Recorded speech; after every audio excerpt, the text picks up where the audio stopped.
بسم اللہ الرحمن الرحیم ربی شرح لی صدری ویسر لی امری واحلل عقدۃ من لسانی یفقہوا قولی۔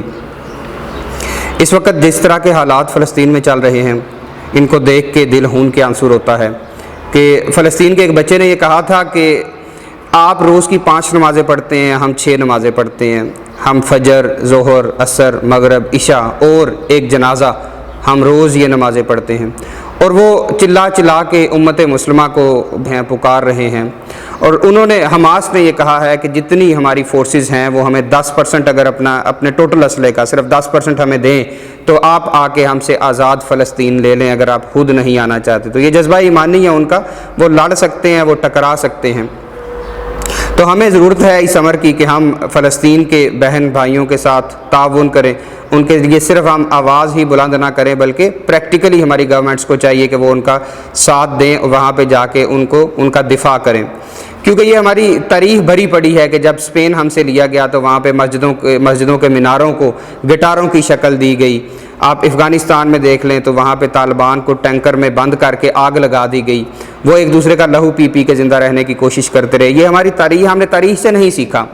تاریخ میں ہمیشہ ان کا طریقہ کار ہی یہی ہے یہود و نصارہ کا کہ یہ ڈیوائڈ اینڈ رول پہ یقین رکھتے ہیں۔ یہ ہمیں آپس میں انہوں نے شیعان عثمان اور شیعان علی میں تقسیم کیا، اور آج ہم سنی اور شیعہ میں تقسیم ہو کے تو ایک دوسرے کے کٹتے ہوئے گلے دیکھ رہے ہیں۔ لیکن میری یہ ریکویسٹ ہے کہ ہمیں ایک دوسرے کے، ہم بھائی ہیں، ہم جتنے مسالک ہیں، جتنے اسکول آف تھاٹس ہیں، جتنے مکاتب فکر ہیں اسلام کے، ہم سارے آپس میں بھائی ہیں، چاہے وہ سنی ہے، چاہے وہ شیعہ ہے، چاہے وہ دیوبند ہے، کسی بھی مکتبہ فکر سے تعلق رکھتا ہے، ہم سب لوگ بھائی ہیں۔ اگر کسی ایک کا، نبی کریم صلی اللہ علیہ وآلہ وسلم نے فرمایا تھا کہ مسلمان ایک جسم کی مانند ہیں، اور جسم کے ایک حصے پہ اگر تکلیف ہو تو پورا جسم اس کی تکلیف محسوس کرتا ہے۔ تو یہ تکلیف چاہے فلسطین میں ہو، چاہے عراق میں ہو، چاہے شام میں ہو، مصر میں ہو، کشمیر میں ہو، جہاں پر بھی ہمارا کوئی مسلمان تکلیف میں ہے تو یہاں بیٹھ کے ہمیں بھی اس کی تکلیف محسوس ہوتی ہے۔ جو ہم کنڈیم کرتے ہیں، ہم مذمت کرتے ہیں اس کی، جو وہاں پہ اس وقت ظلم و ستم کیا جا رہا ہے، بالخصوص رمضان المبارک کے آخری عشرے میں جس طرح سے وہاں پہ کیا گیا۔ آپ ہماری تاریخ دیکھ لیں کہ ہم نے اس میں جو ایگریمنٹ ہوا تھا حضرت عمر فاروق رضی اللہ تعالیٰ عنہ کا اور کرسچنس کا، جو ان کا آپس میں ایگریمنٹ 637 عیسوی میں ہوا تھا، جب ہم نے فتح کیا حضرت عمر رضی اللہ تعالیٰ عنہ نے بیت المقدس کو، تو اس ایگریمنٹ میں یہ کلاز ایڈ کروائی گئی، کرسچنز نے یہ کلاز ایڈ کی تھی کہ یہودیوں کو یہاں پہ رہنے کی اجازت نہیں ہوگی، کیونکہ 550 سال سے یہودی وہاں پہ عبادت نہیں کر سکتے تھے یروشلم میں۔ کرسچنز نے انہیں وہاں سے نکالا تھا، حضرت عیسیٰ علیہ السلام کے جانے کے 70 سال کے بعد انہیں وہاں سے نکال دیا گیا تھا، کیونکہ انہوں نے رومن امپائر کے خلاف بغاوت کی تھی،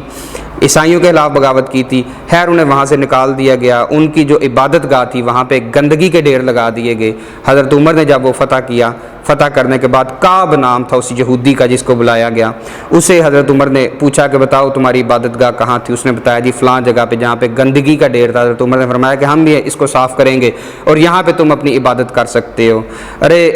ظالموں، تمہیں تو یہاں پہ عبادت کرنے کا رائٹ ہم نے دیا ہے، مسلمانوں نے دیا ہے۔ ہم نے جب عیسائیوں سے یہ لیا تھا،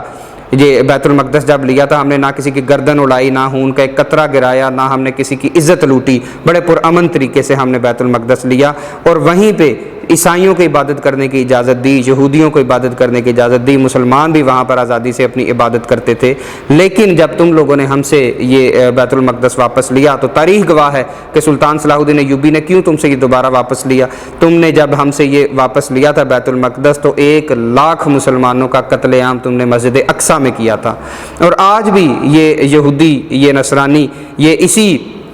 ڈگر پہ چل رہے ہیں کہ مسلمانوں کا قتل عام کیا جائے، ان کی نسل کشی کی جائے۔ انشاءاللہ اسلام کل بھی زندہ تھا اور عروج پہ تھا، آج بھی زندہ ہے اور عروج پہ رہے گا انشاءاللہ۔ یہ ایک تھوڑا سا وقت ہے جو ہمارے اوپر مشکلات کا ہے، انشاءاللہ بہت جلد اللہ پاک اپنی ابابیل ہماری مدد کے لیے بھیجیں گے۔ ان ابابیل کی مدد کے لیے ہم نے دعا بھی کرنی ہے، ہم نے کوشش بھی کرنی ہے۔ اللہ جب چاہتا ہے تو چھوٹے چھوٹے پرندوں سے بڑے بڑے ہاتھی مروا دیتا ہے، تو تم کس کھیت کی مولی ہو۔ بہت شکریہ۔